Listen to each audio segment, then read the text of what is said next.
Hello, hello. Big shout out to Tanya and Grace. I just found out about the we writing letters to the FDA effort last night, and I was able to quickly turn around my letter because what I've wanted to say has been on my heart and my mind for years now. Normally, I would keep a letter like this to myself and would not let anybody read it, or definitely not read it on TikTok, but things are different now, and I think that we need to get the word out there. I think we should be screaming it from the rooftops to make sure that our voices are heard. So to all of my fellow fluoroquinolone toxicity syndrome folks and floxies, this is my letter to the FDA.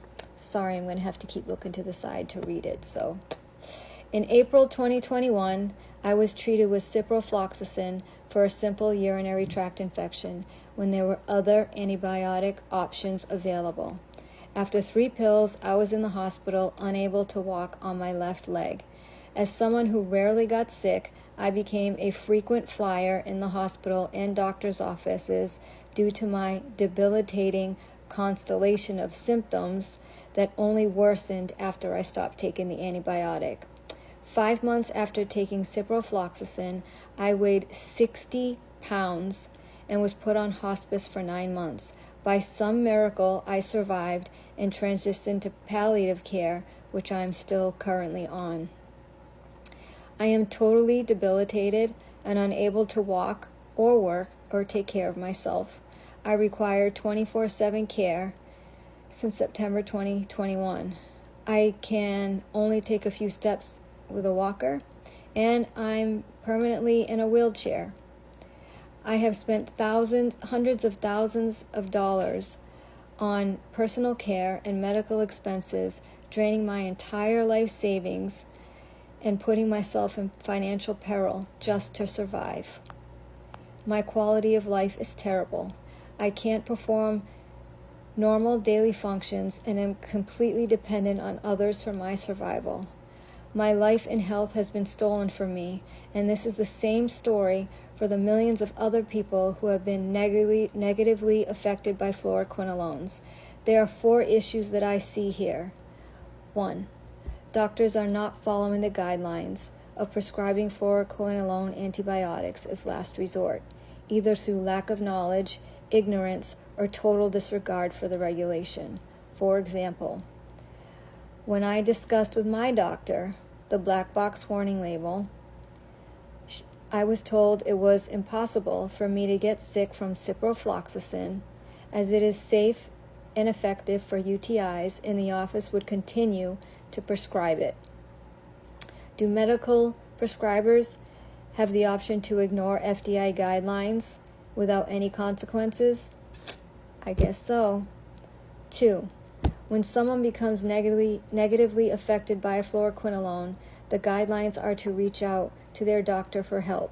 When people reach out for that assistance, the doctors don't know what to do. There are no good directions for what to do next after we get sick. 3.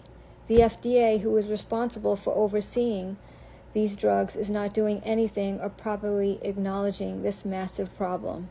And 4, most importantly, the health and lives of millions of people are being destroyed and no one is taking responsibility.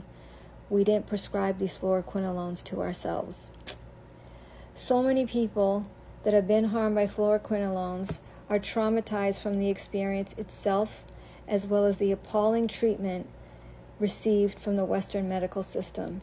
This is why so many injured people stay quiet, as they are fighting for survival or are too traumatized. However, I am writing this letter from my hospital bed while speaking into my phone because I have difficulty writing and seeing.